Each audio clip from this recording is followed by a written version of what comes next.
Buenas noches, amigos. Aquí una entrega más de el canal Reino de María.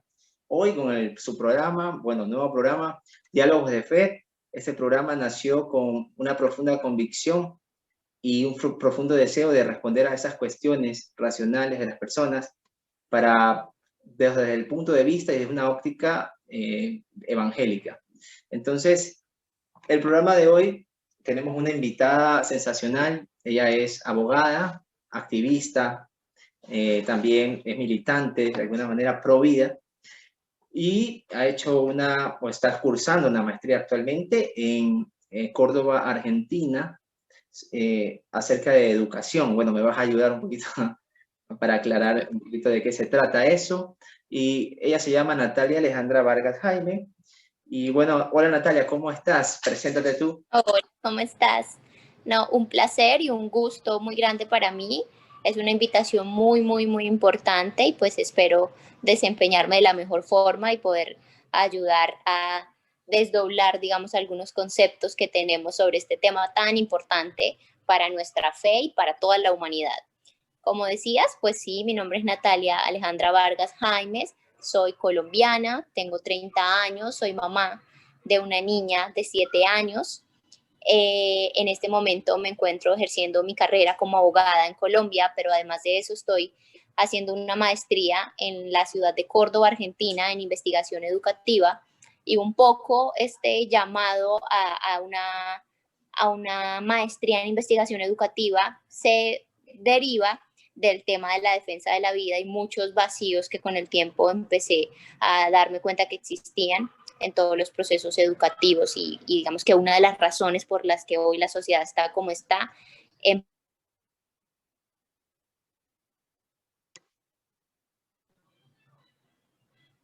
Muy bien, Natalia. Entrando un poquito en el tema, ¿cómo inició tu militancia, por así decirlo? Sé que no te gusta mucho que diga militancia, pero ¿cómo inició Sí. la incursión en el mundo pro vida? O sea, ¿siempre sentiste esa certeza, ese Bueno, llamado a defender la vida no, o no? fue un proceso, digamos que me parece muy lindo que el espacio que ustedes tienen es un espacio principalmente de fe. Y precisamente ese fue el camino en el que yo pues pude obtener estos regalazos de Dios que fueron luces para poder entender lo que era la vida y lo importante y lo digna que era precisamente la defensa y el respeto a la vida humana. ¿Cómo fue este proceso? Digamos que yo era una adolescente común y silvestre como cualquiera, que en su casa pues había recibido todo el proceso de formación religiosa, católicos, pero católicos, como decimos nosotros, dentro del espacio como católicos light, no realmente católicos practicantes, ni convencidos de su fe, ni de Cristo, ni de la iglesia, pero tuve un encuentro personal con Dios después de atravesar muchas situaciones complejas, pues de acuerdo a una adolescencia convencional que pues tiene todo lo que contiene una adolescencia convencional, que son muchos problemas de pronto de, no sé, de desórdenes o como una falta de focalizar la idea de una identidad clara, de, por ejemplo, unos valores, unos principios. Bueno, todo esto con el paso de los años pues ya había permeado mi vida y pues el resultado era un vacío muy grande, un vacío muy, muy, muy grande en el que pues lo más importante era encontrar que lo llenara, ¿no? Entonces en ese proceso de ir encontrando que lo llenara, durante mi carrera yo quedé embarazada y al quedar embarazada, siendo muy joven, muy, muy joven, pues me encuentro con la posibilidad de abortar, ¿sí? Me encuentro con esta posibilidad y empiezo a cuestionarme por qué el aborto es algo que legalmente estaba como tan promovido dentro de mi facultad de derecho y dije, bueno, pero esto por qué es así. Las sentencias en Colombia, que esto más adelante lo vamos a conversar, permiten el aborto en 3 causales. Entonces yo sentía que tenía el derecho de hacerlo, sin embargo algo dentro de mí me decía que estaba mal y que estaba causándole daño a alguien más, que era un tercero que estaba dentro de mí. Entonces esto fue como la primera bocarada que Dios le da a mi vida para poder entender lo valioso y lo importante de la dignidad humana y de la vida humana. Yo decido continuar con mi embarazo y efectivamente este embarazo trae a mi vida una infinidad de bendiciones. Tengo una hija espectacular a la que amo con todo mi corazón y es la luz que destapa este llamado a la defensa de la vida. Después de este proceso de embarazo y ya haber tenido a mi hija, pues empiezo a trabajar en una comunidad, empiezo a acercarme muchísimo a Dios y empiezo a tener un encuentro personal con el diario en muchos escenarios. Entonces, por eso, digamos que yo siempre digo que no soy una activista, sino más bien como una convencida de la dignidad humana. Así, en ese proceso, pues me encuentro en la universidad, ya luego con un proyecto de grado para trabajar sobre el tema del aborto y yo veía que ya se habían desarrollado muchas cuestiones como el tema de cuándo empieza la vida, si es un derecho, si es un delito, pues precisamente en el ordenamiento jurídico colombiano se daban siempre estos debates, pero giraban siempre alrededor de los mismos temas. Entonces yo me empiezo a interesar por la profesión médica y me empiezo a interesar por todos los profesionales de la salud que se encuentran inmersos en esta situación y hago un proceso de investigación jurídico para también como un pequeño ejercicio de comparación con Uruguay en cuanto a la objeción de conciencia en los profesionales de la salud. Entonces ese es como el contexto del que hoy vamos a charlar y es ahí en el momento en el que yo me convierto en una persona que intenta desde su espacio más pequeño, que es pues mi casa, mis amigas, mis compañeros de trabajo, la fundación en la que trabajo y en la que soy parte ya hace pues 7 años, desde que existe mi hija, en mi comunidad, defender la dignidad humana y trabajar mucho en la forma argumentativa y la formación académica en estos aspectos que pues dentro, digamos que el proceso espiritual también se viven. Yo tuve, digamos que el privilegio de poder ir acompañando un proceso espiritual con un proceso de integralidad académica o formación, como lo llamamos, que de pronto es algo que considero que está como a veces muy hacia un lado o muy hacia el otro. Eso es como Excelente, mi excelente. resumido. Bueno, 3 minutos, es difícil resumir todo lo que somos o lo que hacemos, pero lo hiciste muy bien. Me parece que ya nuestros suscriptores y, bueno, las personas que nos ven ya tienen una idea clara de quién eres y más o menos a qué te dedicas. Pero, a ver, Natalia, un poquito explícanos, bueno, a nuestro público, qué significa ser provida y o pro-life en inglés, que cuál es el significado. Me encanta esa pregunta porque voy a empezar por lo que no significa, ¿ok? Básicamente ser pro vida no significa única y exclusivamente estar en contra del aborto o ser pro nacimientos, ¿sí? Ser pro vida significa defender, valorar y cuidar la vida humana dignamente desde su principio a su fin de manera natural, ¿sí? Eso significa ser pro vida. Ser pro vida es cuidar esa dignidad humana dada que tenemos y que es absolutamente gratis y la tenemos desde el momento de la concepción hasta el momento de nuestra muerte natural. Muy bien, Natalia, sí, porque algunas personas pensarían que los pro vida son una especie de personas que simplemente son como reaccionarios, podrían decir, personas que están en contra de todo lo que implique un cambio de dinámica o de visión de la sociedad y presionan de alguna manera para no generar ningún cambio, pero a su vez muchas personas pensarán que los Provida no hacen nada por buscar un cambio Claro, de sociedad, de pero por sí, de por sí digamos que esto que estás diciendo es muy importante porque te has dado cuenta que en la dinámica de Providas, el contrario, que son todas las personas que promueven el aborto o promueven prácticas de muerte, digamos que indignamente, nos llaman antiderechos, ¿no? Nos llaman despectivamente antiderechos. Y esto es como paradójico porque no existe mayor derecho o ningún derecho más fundamental que el derecho a la vida, ¿no? Exacto, Natalia. Y a ver, me contaste alguna vez que conversamos que tú participaste en algunas marchas del pañuelo celeste. Cuéntanos esa experiencia, porque... Bueno, voy a contar, porque en mi país, bueno, aquí sí voy a tener que ya llegar al contexto de Colombia para poder explicarte más o menos cómo es que se han desarrollado las marchas aquí en mi país.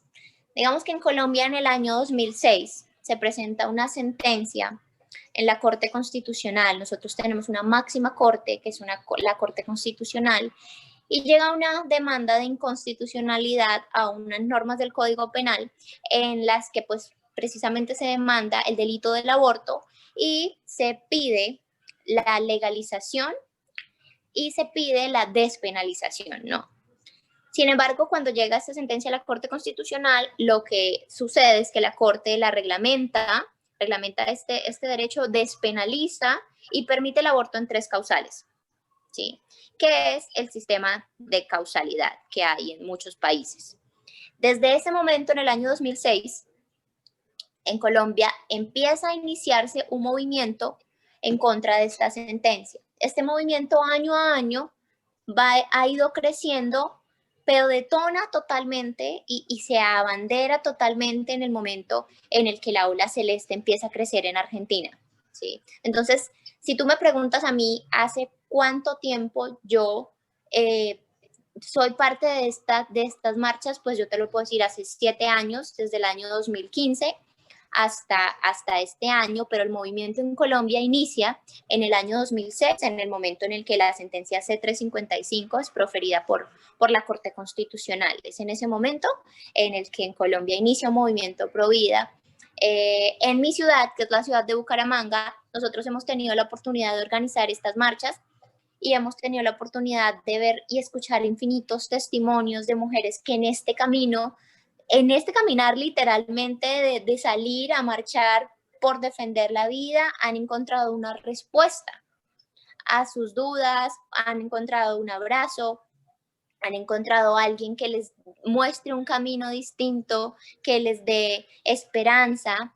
Y por ese mismo motivo es que muchas veces el término de activista o militante lo encuentro como muy contradictorio con esta misericordia que se ve dentro del movimiento, donde se aborda, se abraza, se cuida, se protege a la mujer y al bebé, ¿no? Que también es algo que abandera el tema de las 2 vidas, porque para nosotros es muy importante recalcar y siempre repetir profundamente desde el corazón que la mujer no es el enemigo del bebé, es su mamá. Y hemos visto cómo el amor de estos bebés ha salvado a estas mujeres de muchas situaciones en sus contextos que no son contextos sencillos, que por lo general una mujer que busca terminar con la vida de su hijo está pasando una situación detrás muy dura y muy difícil. Esto digamos que es como el contexto de las marchas por la vida en Colombia, como te digo, se han venido desarrollando desde el año 2006. Yo soy parte de las marchas desde el año 2015 y pues este año tuvimos la oportunidad de tener una caravana por la vida porque pues por el tema de la pandemia y todo eso pues no se puede salir a las calles a marchar, digamos que legítimamente, porque también hemos tenido un montón de disturbios aquí en Colombia en cuanto a marchas y en cuanto a explosiones culturales y sociales, pero sí, siempre vamos a pronunciarnos en la defensa de la dignidad humana y de la vida. Muy bien, Natalia, muy claro, muy específico lo que nos dice y muy interesante sobre todo. Por ejemplo, en el tema de las causales, que me quedé pensando un poco, Siempre los países empiezan aprobando el aborto primero por una causal, después dos causales, ahora tres causales. Y la dinámica siempre es la misma. Después de todo, las causales se convierten en la regla a seguir con el tiempo. Y después simplemente se abre a la opción del aborto bajo la única, eh, el Premisa. único dictamen es la conciencia de la madre. O sea, puedes abortar en todas las etapas de gestación hasta el noveno mes, como estaba escuchando que en Nueva York se había aprobado esa ley, el aborto hasta el noveno mes, Que y ya existe vemos aborto hasta el... esa progresión bien como que ya Sí, claro. conocida. Entonces, como tocaste el tema de las causales en Colombia, me imagino que, por ejemplo, en la primera causal que determina que puedes abortar bajo la circunstancia de que salud mental o física de la madre.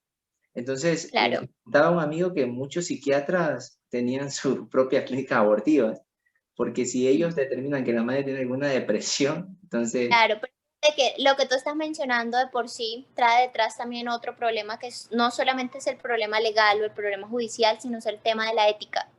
O sea, eso que acabas de decir, que un médico o psiquiatra tiene una clínica abortista, dice mucho de la sociedad que hemos venido construyendo y nosotros también somos muy responsables de lo que está pasando, porque esto ha sido una degradación social que año tras año se ha ido perpetuando y cada vez como ahondando más. Esto yo siempre digo que es como una espiral sin salida y que uno cuando se encuentra con este armazón tan gigantesco de situaciones tan complejas como bloqueos por acá, bloqueos por allá, leyes por acá, decisiones judiciales por acá, temas culturales por acá, uno dice, bueno, ¿y cómo se sale de esto? Bueno, ¿y qué hago?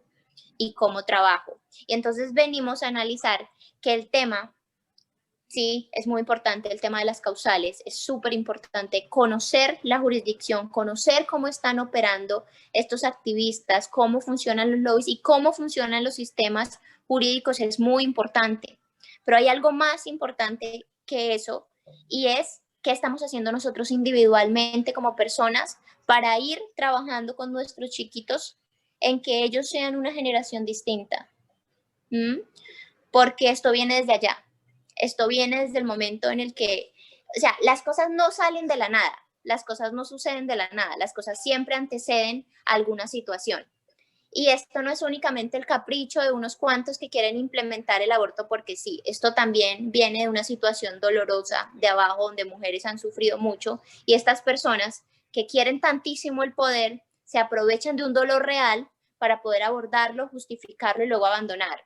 Casos impresionantes donde se ha hecho lobbies judiciales, lobbies legales, donde se han utilizado a mujeres que han pedido abortos por sus situaciones súper complejas para obtener un fallo judicial y después estas organizaciones que han promovido las han abandonado, hay en todas partes. ¿Sí? El caso Roe versus Wade en Estados Unidos, que es el caso que permite el aborto en los Estados Unidos, es un ejemplazo para esto que estoy diciendo, porque más adelante la protagonista de esta situación cuenta cómo se arrepiente de todo el alboroto que armó, que provocó la por vía judicial en los Estados Unidos del aborto hace un montón de años. Y ella cuenta más adelante con un testimonio súper fuerte que se arrepiente de haber hecho esto porque se dio cuenta que lo que había dentro de ella era una vida humana. Tenemos también la historia del doctor Bernard Nathanson, que es este doctor del documental muy famoso para las personas que nos están escuchando, no se lo pierdan, es El Grito del Silencio, que es como él también, después de hacer un lobby, después de agrandar cifras para que en Estados Unidos se aprobara y se legalizara el aborto, se da cuenta que lo que hay dentro de la mamá es un bebé, después de ver la ecografía, porque algo muy importante es que en el momento en el que se legaliza el aborto en Estados Unidos no existía la ecografía.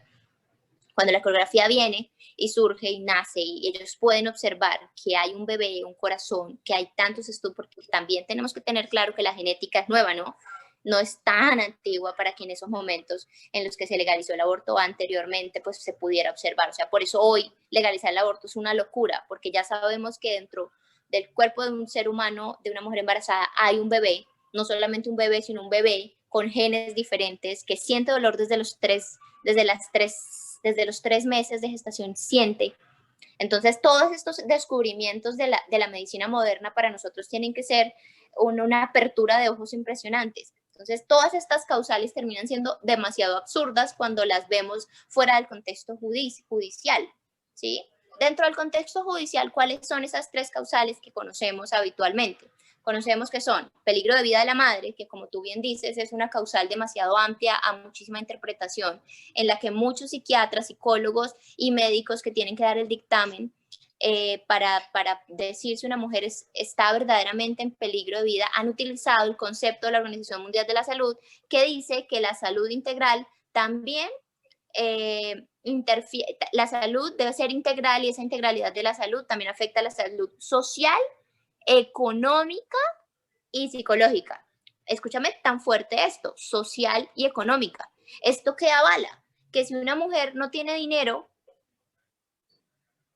que si una mujer, ¿me ves? Perfecto. Que si una mujer no tiene dinero, entonces también es apta para solicitar un aborto. ¿Sí? Es terrible, es terrible. También vemos el tema de las malformaciones. En Colombia sucedió hace poco un caso icónico y muy triste. Es el caso de un bebecito que se encontraba con 7 meses ya, o sea, absolutamente formado, totalmente formado, y su mamá pide un aborto porque tiene una malformación. Uno de los puntos claves para que el aborto sea permitido por malformaciones es que las malformaciones sean incompatibles con la vida. No cualquier malformación, porque si dejamos el término tan amplio para decir malformación, entonces si tengo el dedo más chiquito que este, soy entonces una persona descartable, ¿no? Y soy prácticamente que... Aquí está muy reglamentado, no se cumple, también es una realidad, no se cumple, pero en principio lo que decía la sentencia era que las personas, que los bebés que se encontraron con malformaciones inviables con la vida, pues podrían ser abortados. Lo mismo sucede en la tercera causal, que es por violación, acceso carnal o por inseminación artificial no consentida, ¿sí? Que es una causal que está dentro de la formalidad de la tercera causal. Esa tercera causal también tenía como requisito la denuncia penal, ¿sí? ¿Qué ha pasado con las sentencias progresivamente? Y es lo que tú decías al principio, es como una puerta pequeñita que luego se va abriendo, se va abriendo, se va abriendo. Pues entonces en este momento, debido a otros fallos judiciales, ya no requiere la denuncia penal. Entonces, volvemos al tema, puedo ir yo, habiendo tenido relaciones con mi novio, muy campante, y decir, no quiero este bebé, mi novio me violó. Y entonces el médico estaría obligado prácticamente a practicarle el aborto a esta niña que viene con esta historia, ¿sí? Y así, mil y mil historias que pueden ir sucediendo en el camino. El bebecito que te contaba de Colombia, pues no tenía una malformación incompatible con la vida. Tenía una malformación. ¿Compleja? Sí, compleja. ¿Qué dice la Corte Constitucional? Permítanle el aborto, y una juez, y esto es algo horrible, lo que yo les voy a decir, una juez como medida cautelar. Medida cautelar significa que yo voy a hacer una acción previa para que no se vulnere el derecho. Esta juez envía como medida cautelar que se practique el aborto, porque supuestamente existe una violación al derecho a la vida de la mujer y además a sus derechos sexuales y reproductivos, que esta mujer, esta juez, los enmarca dentro de un marco constitucional, supuestamente por una vía de introducción del derecho internacional, ¿sí? Entonces son muchas las cosas que jurídicamente pueden pasar alrededor de estas situaciones complejas, sí, muy complejas, duras, difíciles, y como te decía al principio de esta idea, parece un armatón gigante del que tú no ves salida. Empezamos a ver esta situación y decíamos, bueno, ¿qué hacemos? ¿Qué hacemos? ¿Qué hacemos? ¿Cómo ayudamos a las mujeres? ¿Cómo las sacamos de allá? yo creo que una de las cosas que funcionan, y creo que en Ecuador también se hacen, son los plantones por la vida, y nos empezamos a dar cuenta que aunque se debía dar batallas judiciales, batallas jurídicas, batallas políticas, necesitábamos ir a la fuente de la vida, y la fuente de la vida siempre va a ser el amor, ¿sí? Y el amor perfecto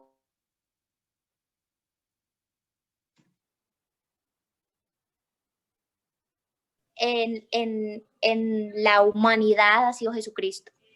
Y con esta herramienta más poderosa que cualquier proceso jurídico que podamos describir, pues se ha acercado a muchísimas mujeres al corazón misericordioso de Jesús y se han podido evitar muchísimos más asesinatos que de pronto en contiendas judiciales o en batallas que, nuevamente repito, se tienen que dar, sí o sí se tienen que dar. Pero ¿cuál es mi llamado? Digamos que a través de este espacio que ustedes me están permitiendo, es a reflexionar sobre la búsqueda de un equilibrio entre ese activismo, entre ese llamado. Hoy precisamente es el día de San José María y él tiene una homilía espectacular que se llama amar al mundo apasionadamente, amar al mundo intensamente. Bueno, búsquenla así porque les va a encantar. Y él habla precisamente de todas las personas que consideran que tienen que hacer algo grande para salvar el mundo. Y de pronto eso grande para salvar el mundo está en mi casa, está en mi hogar, está en hacer una actividad muy pequeña en la que yo puedo cambiarle el corazón a otra persona. Todos estamos llamados a grandes cosas, pero esas grandes cosas sí o sí empiezan desde las acciones pequeñas. El mundo no se cambia de arriba a abajo. El mundo se va a cambiar de abajo hacia arriba. Ya. Exacto, Natalia, muy bien. Excelente consejo. Y es verdad, hoy día es el día de José María Escrivá de Balaguer. Un saludo a todos los miembros numerarios del Opus Dei. Sé que hay algunos suscriptores que pertenecen a esa congregación, rama, orden, no sé cómo le podrías llamar, pero un saludo a todos ellos. Y el tema es interesante, exactamente. El tema es, hay un sinfín de subtemas que se podría tratar a temas acerca del aborto. Sabemos que el tiempo es corto, ya estamos por más de la mitad del programa, pero por ser hoy día la ocasión especial, podemos hablar un poquito más. Te quería hacer una pregunta. Por ejemplo, el aborto,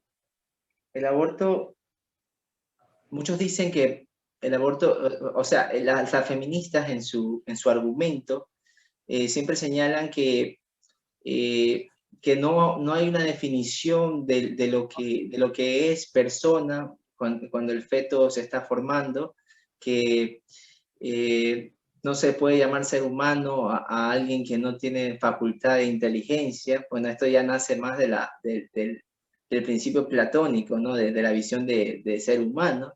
Entonces, claro, lo primero que se tiene que saber y lo primero que se tiene que, para hablar de la cuestión, es saber, o sea, si te dan una caja a ti y no sabes qué hay adentro, y esa caja la tiras al río sin saber qué hay adentro, posiblemente adentro pudo haber un perro, un niño, un gato. Si no descubres eso, posiblemente podrías matar a un niño. Pero entonces claro.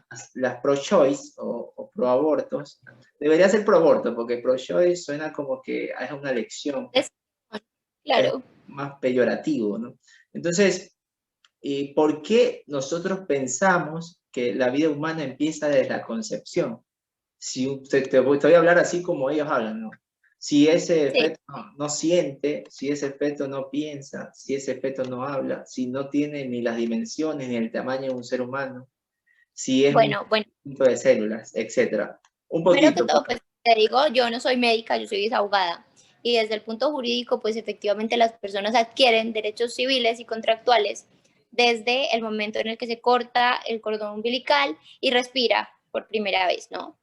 Eso es como el ejercicio que ellas hacen de que no existe una persona y se marcan mucho en el tema del término persona.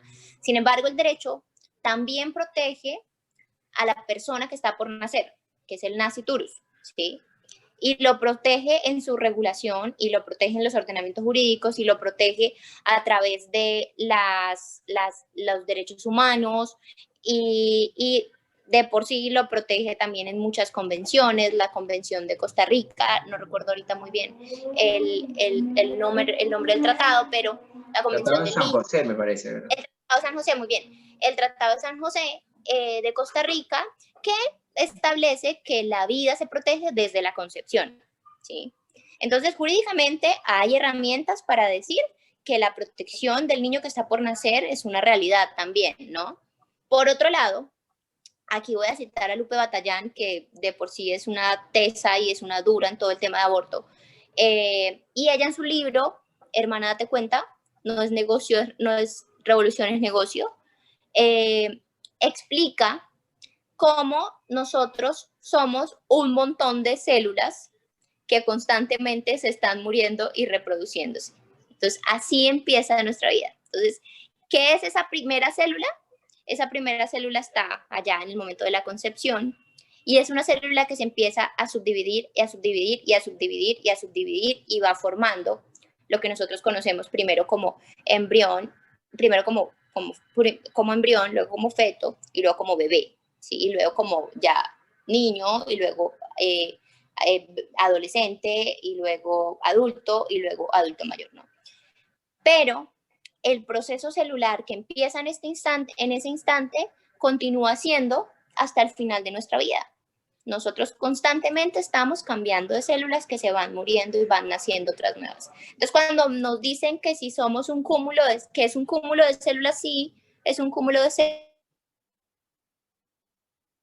luego se convierten en un feto, luego se convierten en un niño, y así transitoriamente nosotros vamos a seguir siendo seres humanos desde ese instante hasta el final. Una cosa es que nosotros como seres humanos necesitemos de un lugar de cuidado mientras podemos salir al mundo, ¿no? Y ese lugar de cuidado está pues en el vientre de nuestras mamás, que debería ser el lugar más seguro, pero que lamentablemente se está convirtiendo en el lugar de peligro más grande para el ser humano. Entonces, en ese lugar de cuidado estamos mientras podemos valernos por nosotros solos para respirar, ¿sí? Porque tenemos que, digamos que otras de las grandes evidencias que la medicina moderna y la genética han planteado es el tema del ADN. A mí eso me parece una locura, es una cosa impresionante que una persona pueda tener un ADN diferente hasta sus dos padres. Una persona puede tener un ADN diferente tiene, pero puede tener un grupo sanguíneo distinto al de sus dos padres, eh, aún siendo gestado por dos personas con un grupo sanguíneo, puede salir con un tercer grupo sanguíneo distinto, y eso es una locura. O sea, eso es digamos que uno de los milagros más impresionantes para demostrar que la persona que se encuentra dentro del vientre de una mamá es un ser humano distinto a la madre, y no es como ellas también muchas veces nos quieren repetir, y es que es un cúmulo de células como un parásito que está dependiendo de la mujer para poder vivir.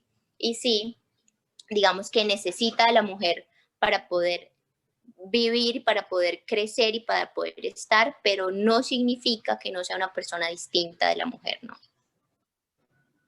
Sí, porque a veces pensamos que, que el feto solo es, o sea, producido por la madre. Sabemos que para que un feto exista, tuvo que haber una relación sexual. Y en la relación Claro, sexual, el hombre aporta con 23 claro. cromosomas, la mujer con 23 cromosomas. Por eso se ven muchos dramas afuera de las clínicas abortivas donde los padres muchas veces se oponen a la realización del aborto por parte de la... Digamos que eso que tú estás diciendo en este momento es algo que está pues yo creo que la verdad desde que yo estoy en este trabajo hasta hace muy poco está siendo muy valorado y está siendo muy exaltado el tema de de los padres que tratan de evitar que se den estos abortos, ¿sí? Es algo nuevo, pero a mí me parece maravilloso porque jurídicamente también hay un debate ahí gigantesco, porque algunos países, por ejemplo en Colombia, se piden alimentos desde el embarazo, ¿sí? Se le exige al padre la cuota alimenticia desde el embarazo. Esto es una previa corresponsabilidad que el derecho por sí está demarcando. Está diciendo, los dos construyeron, hicieron y por tanto el padre tiene que otorgar a la mujer en embarazo una cuota alimenticia para el bebé que está gestando, ¿sí? Exacto. Entonces, luego viene el tema de los alimentos, ya, luego viene, por ejemplo, la pedida, el permiso para salir del país, si la madre es la que va a salir con el hijo, le tiene que pedir permiso al padre, o sea, siempre hay una corresponsabilidad muy grande. Es el único momento en el que el hijo es única y exclusivamente de la mamá, es en el momento del aborto. Es el único momento en el que es como si el resto de los derechos y las obligaciones desaparecieran. De manera extraña, en ese momento, Sí. la única decisión que toma relevancia en el momento del aborto es la de la madre. Y deberían también considerar la opinión del padre a ver si está a favor de esa decisión, porque en realidad ese feto o ese embrión lo formaron los dos, o sea, y no es ningún tipo de parásito o lunar o verruga o una especie de, no sé cómo lo podríamos llamar, pero no es nada de eso, sino es un nuevo ser. Para cerrar, ahorita vamos a hacer un poco el tema del aborto y entrar en el tema por el cual hicimos esta reunión, que fue el tema de la objeción de conciencia. Muchas personas escuchan este término y no tienen ni idea a qué nos referimos. La objeción de conciencia, según lo que yo pude averiguar, es algo que no es algo exclusivo del aborto, sino muchas personas podrían objetarse a hacer algo por tema de conciencia o tema religioso. Por ejemplo, los testigos de Jehová también aplican la objeción de conciencia en el momento de hacer transfusiones de sangre. Si ellos dejan establecido que no quieren recibir sangre de otra persona y que los dejen de alguna manera morir de esa forma, el doctor no puede intrometerse en esa decisión y tiene que permitírselo. El tema también militar, muchas personas se rehúsan por temas religiosos a tomar las armas y hacer el servicio militar, que antes era obligación, ahora muy raro, bueno, al menos en este país. Entonces, tú hiciste una tesis con respecto a la objeción de conciencia, entonces seguramente tú nos podías explicar de manera cristiana, de manera más, no tan técnica, sabemos que eres abogada, pero trata que los ignorantes como yo y como... No, todos somos ignorantes en muchas cosas y estamos en un aprendizaje constante. Háblanos un poquito de esta tesis, por qué surgió y de qué se trató. Bueno, de pregrado. Como te contaba al principio, la tesis surge precisamente de esta necesidad que yo veía alrededor con tantos médicos, porque te cuento un poquito dentro de la organización en la que yo estuve trabajando,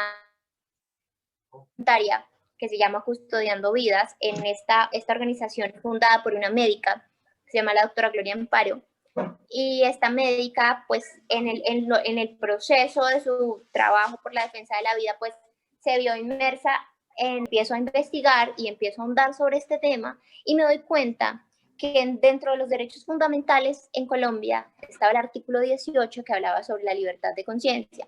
Ya había ido a bastantes foros donde se había trabajado este tema, pero no lograba como condensar todo esto, y veía también que la sentencia que hablaba sobre el aborto, pues regulaba la objeción de conciencia de los profesionales de la salud.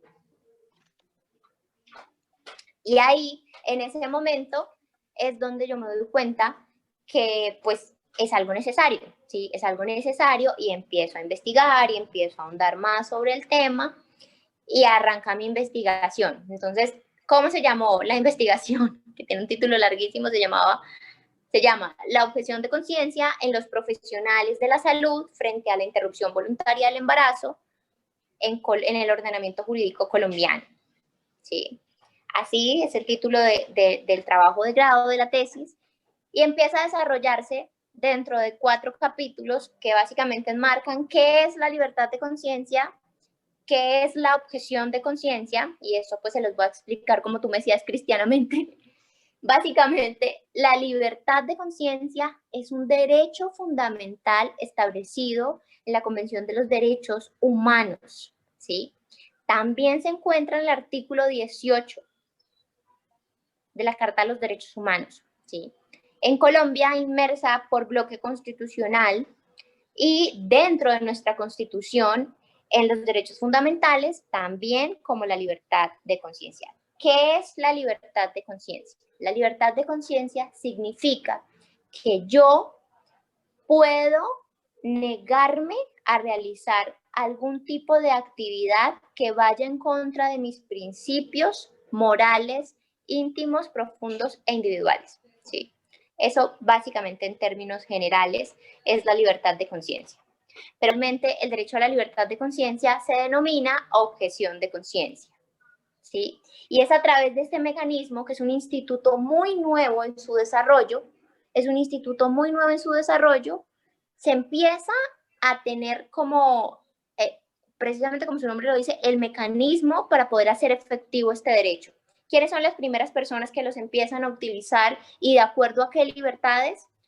Los militares empiezan a objetar conciencia en cuanto al porte de armas y al matar personas, casi siempre en base a su religión, ¿sí?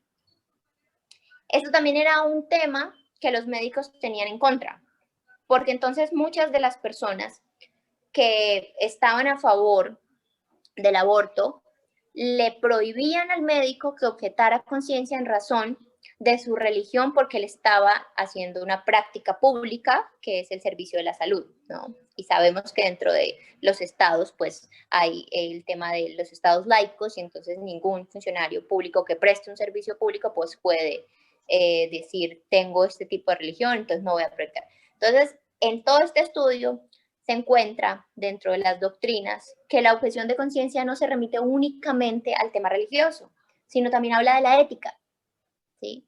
Y la ética de los profesionales de la salud, de los médicos y de todos aquellos que abordan este campo laboral, que es el de la salud, está los principios. Y esos principios en los médicos, por ejemplo, se sustentan sobre su juramento hipocrático. Y su juramento hipocrático deviene el deber objetivo de cuidado, de defender la vida desde la concepción hasta la muerte. Entonces, con base en esta ética profunda, puede que un médico no tenga ningún tipo de credo religioso, pero aún así su ética le impida realizar estos procedimientos. Entonces, el derecho, el mecanismo y el Instituto de la Objeción de Conciencia le permite, pues, protegerse, ¿sí?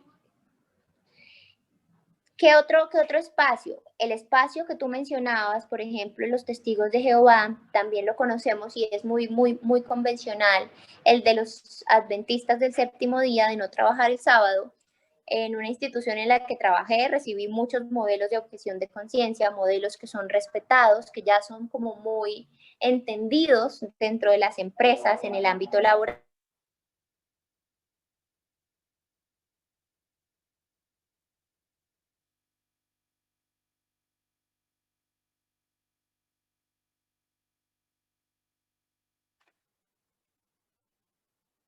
Y que siempre debe estar enfocado en la protección del bien común. ¿Sí? Eso es algo muy importante recalcar, porque no es que yo diga yo no lo hago porque yo hoy me amanecí cristiano y no lo voy a hacer y mañana me amanezco budista y no lo voy a hacer, no. Tiene que existir una línea coherente entre la manifestación de objetar conciencia y mi coherencia de vida. Es fundamental. Por eso hay límites a la objeción de conciencia. Uno de esos límites precisamente es que no vaya en contra de una norma que proteja el bien común, ¿sí? En cuanto a eso hay muchas discusiones porque hay una parte de los límites de la objeción de conciencia donde se habla de que no puede transgredir a un tercero.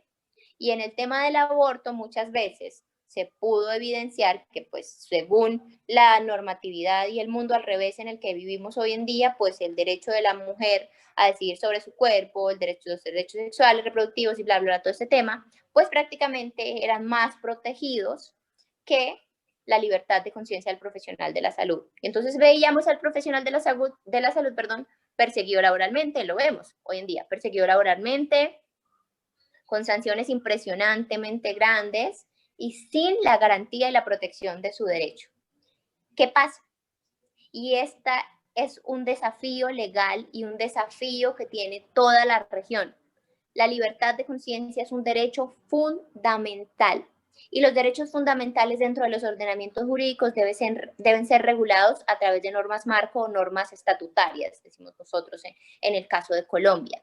¿Y qué hace esta norma marco o esta norma estatutaria? Regula cómo se va a ejercer este derecho de manera generalizada, no solamente para el espacio militar, no solamente para el espacio de los profesionales de la salud, sino de manera generalizada. Si te das cuenta, por ejemplo, la Ley de Educación Sexual Integral en la Argentina es integral, es una ley marco, es una ley, en políticas a esto se le llaman macropolíticas, que son políticas que se convierten en políticas de Estado, no políticas de gobierno, no políticas del gobierno de turno, sino políticas de Estado que bajan y que perduran en el tiempo. Ya esta ley que debe tener, no solamente por el ejercicio de convertirse en una ley de política de Estado, sino porque es un derecho fundamental que tiene que ser regulado, debería existir en nuestra región. Y no hay ni un solo país en la región que tenga regulada la objeción de conciencia. Está mencionada, está atravesada en distintas normas, en distintos procesos, en los procesos, como te contaba, de pronto militares, de pronto en algunos casos de aborto legal. Por ejemplo, la ley ahorita que legalizó el aborto en Argentina tiene un artículo sobre la objeción de conciencia que además es restrictiva. Hay un caso muy particular que a mí me encanta, es el caso de Uruguay, y el país que dentro de la norma tuvo un abordaje de la objeción de conciencia y de la libertad de conciencia de manera integral y doctrinalmente muy bien estructurada. ¿Por qué? Porque allí se mencionó algo muy importante, que es el tema de la libertad de conciencia de las instituciones. Esto es otro desafío, ¿no? Porque las instituciones, según los ordenamientos jurídicos, no son personas, ¿no? Sino son entes ficticios. Sin embargo, son entes ficticios con un ideario. Y este ideario en Uruguay ha sido muy bien protegido en cuanto a las prácticas de aborto, en cuanto al tema de educación sexual, en cuanto a varios temas que hoy en día son complejos en la situación en la que vivimos, ¿no? Eso básicamente es el tema de la objeción de conciencia, pero como te decía, es sí o sí un desafío.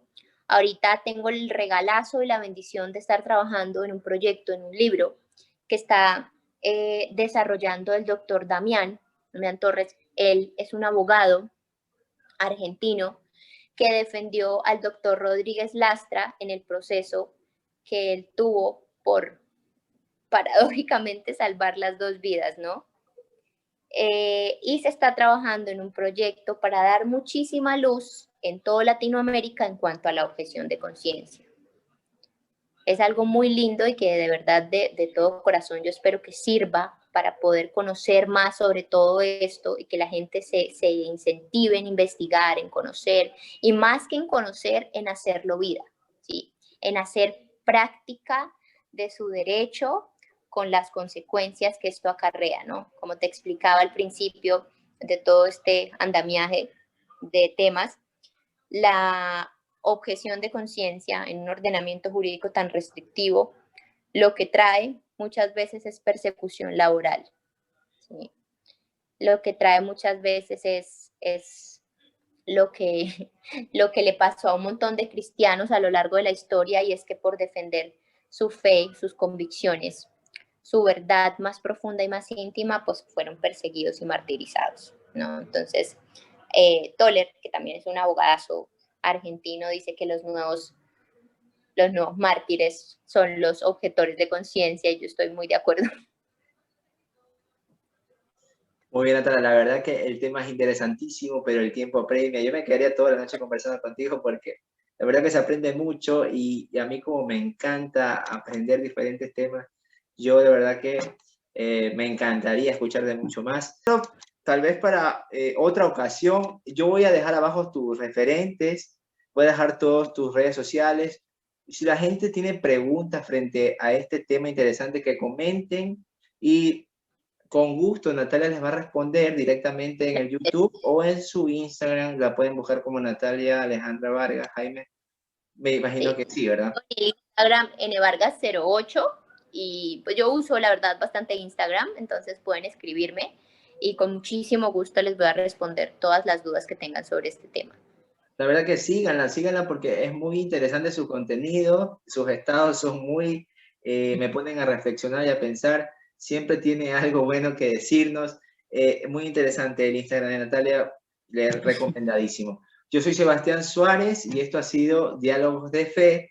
Espero, si estás ahora viendo y te gustó el contenido que estamos entregándote, te pido por favor que le des a la suscripción, compártelo, prende la campanita y ha sido un placer hoy. Esperamos para la próxima semana contar con un invitado del mismo nivel. Va a ser difícil superar esta entrevista porque ha sido fenomenal.